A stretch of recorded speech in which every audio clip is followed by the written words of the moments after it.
Buenas tardes y bienvenidos al servicio dominical en línea para las iglesias episcopales de San Esteban en Hollywood y también San Bernabé en Eagle Rock. Estamos muy alegres que ustedes han decidido a juntarnos hoy. Que empecemos. Bendito sea Dios, Padre, Hijo y Espíritu Santo, y bendito sea su reino ahora y por siempre. Amén. Dios omnipotente, para quien todos los corazones están manifiestos, todos los deseos son conocidos, y ningún secreto se ha encubierto. Purifica los pensamientos de nuestros corazones por la inspiración de tu Santo Espíritu, para que perfectamente te amemos y dignamente proclamemos la grandeza de tu santo nombre, por Cristo nuestro Señor. Amén. El Señor sea con ustedes. Oremos. Padre bondadoso, cuyo bendito Hijo Jesucristo descendió del cielo para ser el pan verdadero que da vida al mundo, danos siempre este pan, para que Él viva en nosotros y nosotros en Él, y quien vive y reina contigo el Espíritu Santo, un solo Dios, ahora y por siempre. Amén.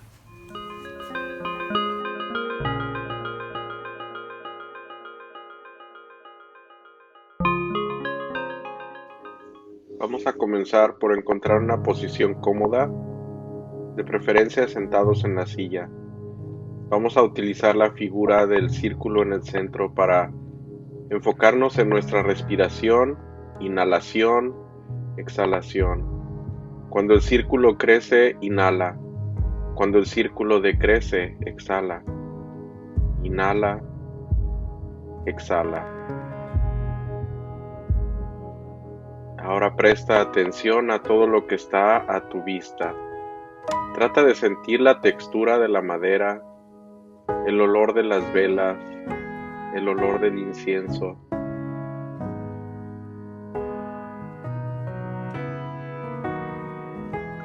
Continúa respirando. Inhala. Exhala.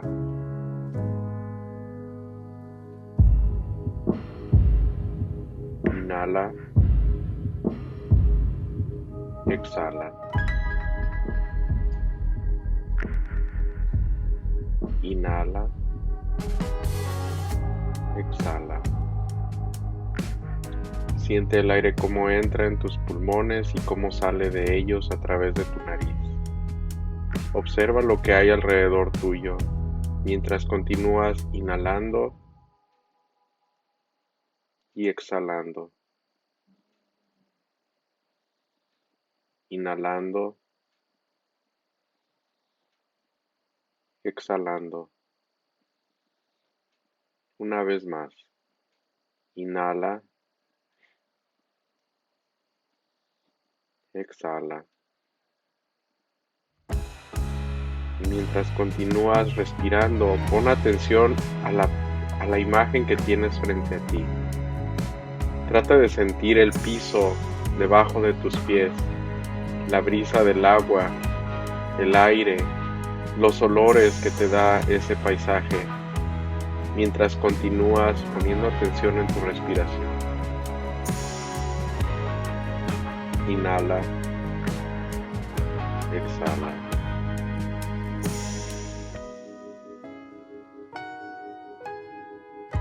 Inhala, exhala. Una vez más. Inhala, exhala.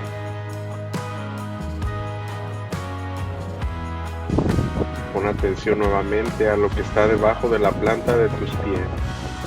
Trata de sentir las rocas, la humedad, el olor del mar, el ruido de las olas, el vaivén, el olor que te da la brisa en tu nariz, el viento. Continúa percibiendo todo esto mientras continúas también inhalando y exhalando.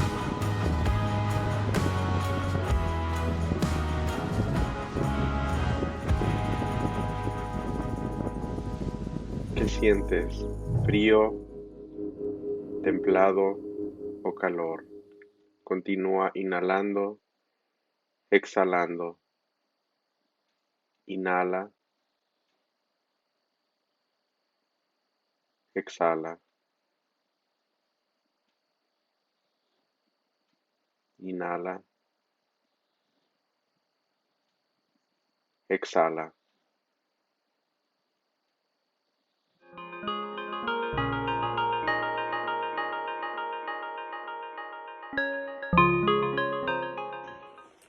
Buenas tardes, voy a leer el libro de Números, versículo 21 del 4 al 9. Los israelitas salieron del monte Hor en dirección al Mar Rojo, dando un rodeo para no pasar por el territorio de Edom. En el camino la gente perdió la paciencia y empezaron a hablar contra Dios y contra Moisés. Decían: ¿para qué nos sacaron ustedes de Egipto? ¿Para hacernos morir en el desierto?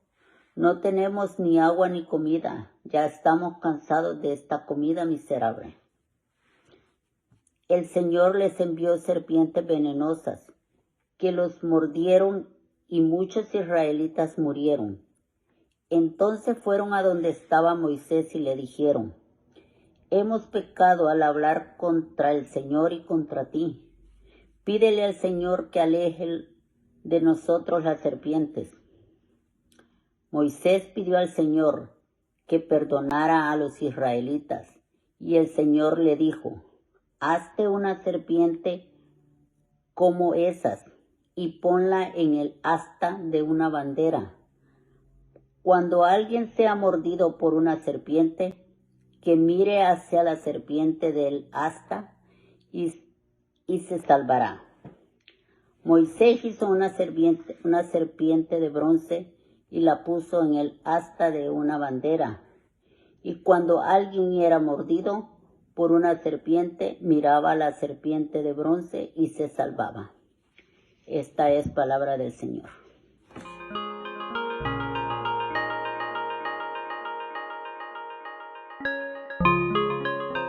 Salmo 107.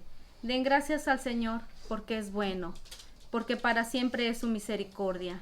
Proclamen los redimidos del Señor, que Él los redimió de la mano del enemigo. Él los recogió de entre todos los países, del oriente y del occidente, del norte y del sur. Algunos fueron insensatos y se rebelaron, por sus iniquidades fueron afligidos. Aborrecieron todo alimento y llegaron hasta las puertas de la muerte. Entonces clamaron al Señor en su angustia, y Él los libró de su aflicción. Envió su palabra y los sanó, los libró del sepulcro. Que den gracias al Señor por su misericordia y las maravillas que hace por sus hijos. Que ofrezcan sacrificios de alabanza y publiquen sus obras con júbilo.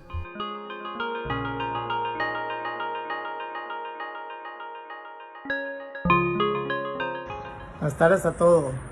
Lectura tomada del Evangelio de San Juan. Jesús dijo: así como Moisés levantó la serpiente en el desierto, así también el Hijo del Hombre tiene que ser levantado, para que todo el que crea en él tenga vida eterna. Pues Dios amó tanto al mundo que dio a su Hijo único, para que todo aquel que crea en él no muera, sino tenga vida eterna. Porque Dios no envió a su Hijo al mundo para condenar al mundo, sino para salvar por medio de él. El que cree en el Hijo de Dios no está condenado, pero el que no cree ya ha sido condenado, por no creer en el Hijo único de Dios.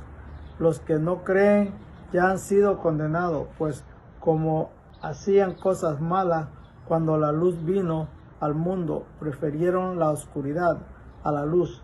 Todos los que hacen lo malo odian la luz y no se acercan a ella, para que no se descubra lo que están haciendo. Pero los que viven de acuerdo con la verdad se acercan a la luz, para que se vea que todo lo que hacen de acuerdo con la voluntad de Dios. Esta es palabra de Dios.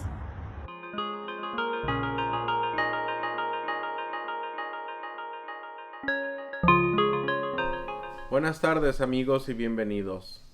Les damos la bienvenida a este cuarto domingo de Cuaresma y a esta reflexión sobre las lecturas que acabamos de escuchar. Pero antes de hacer esto, déjenme hacerles una confesión, ya que estamos en Cuaresma y es tiempo de confesión, ¿verdad? Por décadas, por muchos años, me han atormentado ciertas teologías a las que yo llamo teologías de la chancla. Sabemos que en muchos de nuestros países la chancla es un medio cruel, pero efectivo de castigo, ¿verdad? No hay nada que la chancla no pueda solucionar.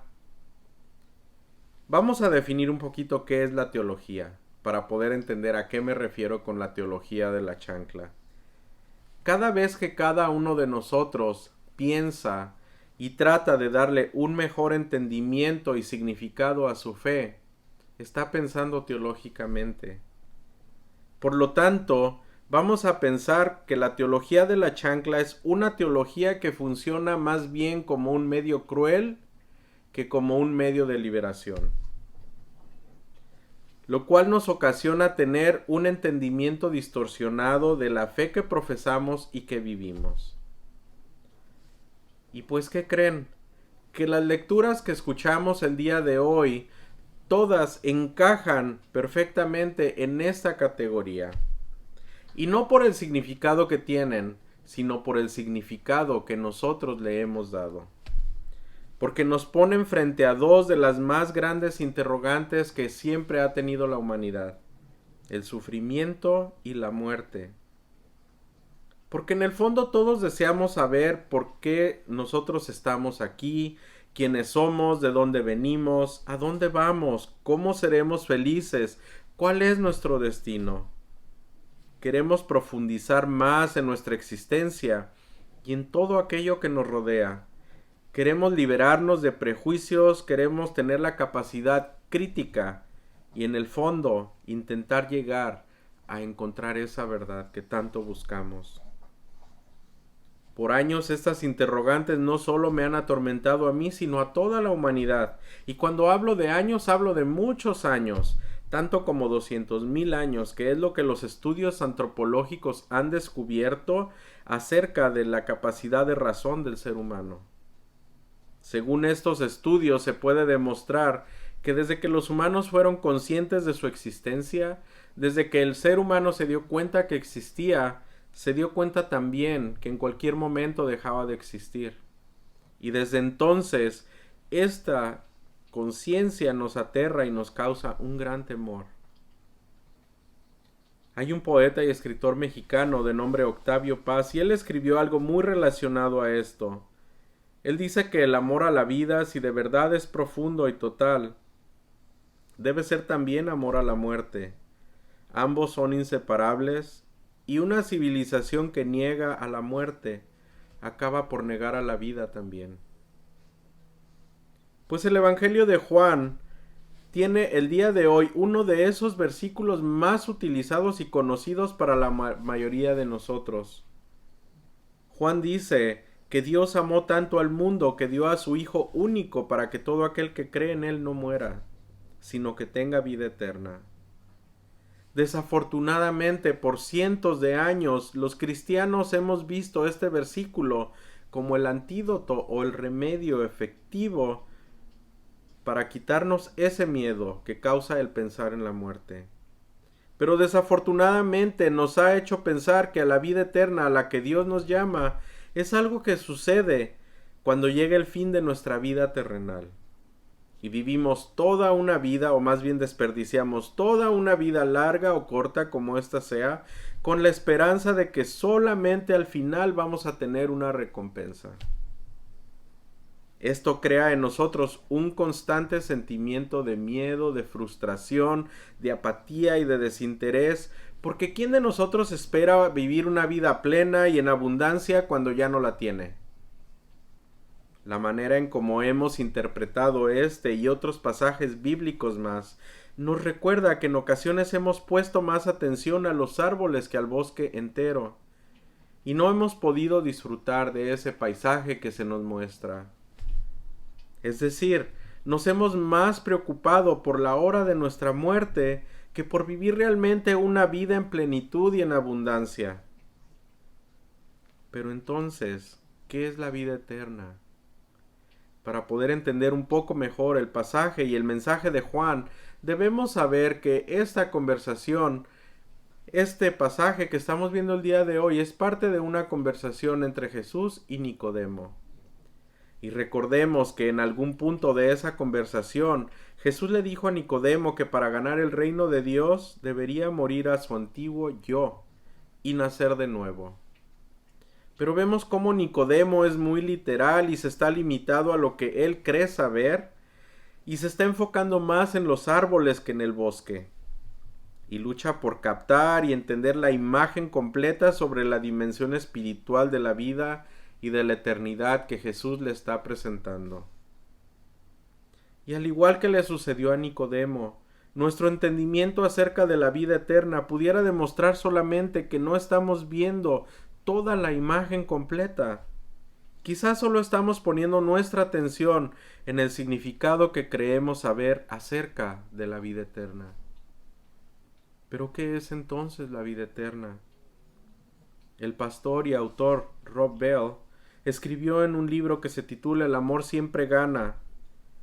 Él escribe y enfatiza que el amor de Dios vencerá a todos y a todo lo que intente derribar y destruir lo que pertenece al amor. El Evangelio de Juan, más que hablar de la muerte, proclama este amor de Dios por todo el mundo, el amor de Dios por todas las criaturas. Y este amor es lo que nos ofrece una vida eterna, una vida abundante, una vida plena, aquí y ahora. No puedo imaginar a un Dios que diga, te castigaré por lo que hiciste o por lo que no hiciste. No puedo imaginar a un Dios que diga, te castigaré por lo que dices o por lo que no dices. No puedo imaginar tampoco a un Dios que diga, te castigaré por lo que crees o por lo que no creíste. ¿Por qué? Porque Dios es amor y no puedo creer que así es como Dios ve las cosas. Me incomoda mucho pensar que un Dios de amor me condiciona para hacer o decir o creer en tal o cual cosa para que yo probablemente pueda recibir algo a cambio. Esas no son palabras de amor, esas no son palabras de liberación, no son palabras de vida eterna y abundante. Es un error, creo yo, ver la vida eterna como simplemente una progresión interminable de años. De hecho, yo creo que la realidad de la vida eterna para nada tiene que ver con los años, ya que es independiente del tiempo. La vida eterna que nos anuncia Jesús es algo que los cristianos y los no cristianos podemos experimentar aquí y ahora. No tenemos que esperar para la vida eterna porque no es algo que comienza cuando morimos. Más bien la vida eterna empieza en el momento en que nosotros como cristianos reconocemos y conocemos nuestra fe.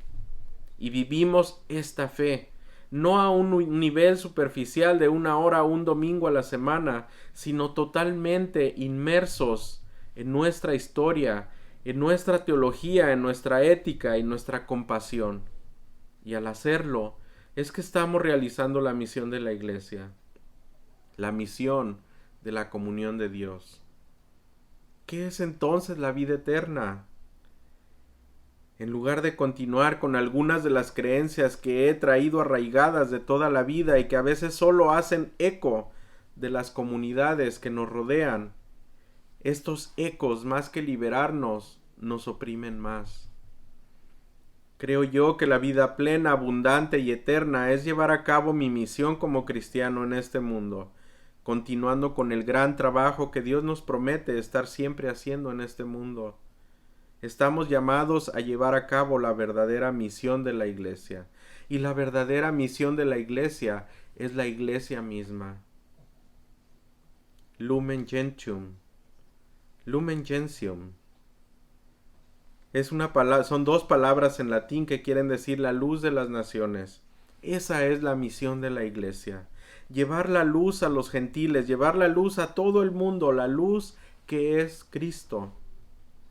La luz que es Cristo, y llevarla al mundo con el Evangelio, con las buenas noticias de Dios en Jesús proclamadas con nuestras voces, pero no solo con eso, sino con nuestras maneras de vivir la vida, en todo lo que hacemos en nuestras vidas, no de manera incidental, sino sustancialmente, en plenitud y en abundancia. Y es entonces que los que nos rodean pueden ver y disfrutar también de esta vida eterna, plena y abundante. Porque incluso en medio de tiempos difíciles podemos descubrir el amor y la creatividad de Dios. Incluso en los peores momentos hay buenas noticias, historias para compartir y celebrar, porque al final el mensaje no es acerca de la muerte, porque el Señor es bueno y para siempre es su misericordia.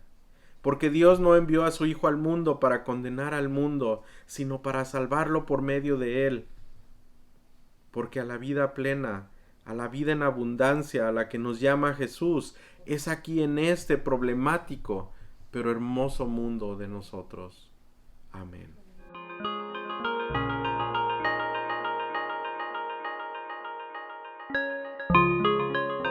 Oración de los fieles. Oramos por la Iglesia para que bebamos profundamente de manantiales vivos y viajemos por los desiertos con confianza y esperanza. Dios de misericordia, renuévanos.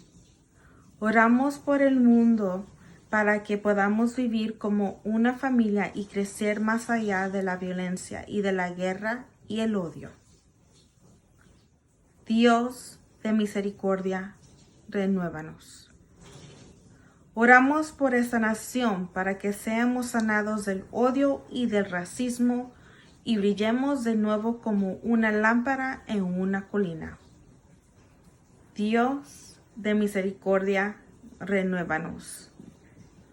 Oramos por nuestra comunidad para que nuestros niños estén seguros, nuestros líderes sean sabios y nuestras vidas sean pacíficas y justas. Dios de misericordia, renuévanos. Oramos por los afligidos para que toda tristeza te encuentre en su corazón y que haya gracia cuando sufrimos. Dios de misericordia, renuévanos. Oramos por los difuntos, que crezcamos en la fe y en el amor por ellos y que siempre los recordaremos por su nombre. Dios de misericordia, renuévanos. Dios de misericordia, haznos nuevos, cambia nuestros corazones, repara nuestras vidas y llévanos a quien nos necesite. Por el amor de Jesús que vino para que todos tengamos vida y la tengamos en abundancia. Amén.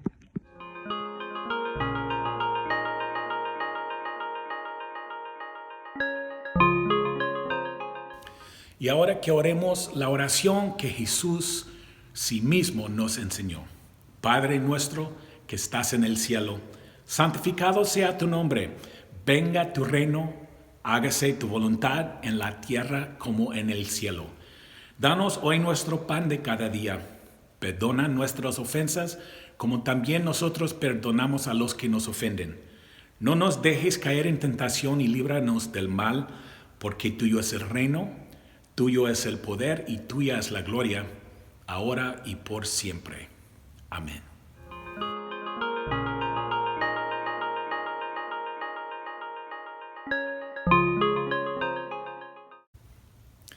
Y que la bendición de Dios omnipotente, el Padre, Hijo y Espíritu Santo, sea con ustedes y more con ustedes eternamente. Amén. Vayan en paz para amar y servir al Señor. Demos gracias a Dios. Ahora vamos a parar el Facebook Live, pero vamos a continuar en línea, pero a través de Zoom. Y allí vamos a tener, como siempre, una conversación de lo que oímos en el sermón hoy, las lecturas o en cualquier cosa que traigamos en nuestros corazones. Si le gustaría juntarnos, va a encontrar la información de cómo hacer eso en la próxima diapositiva. Buen día.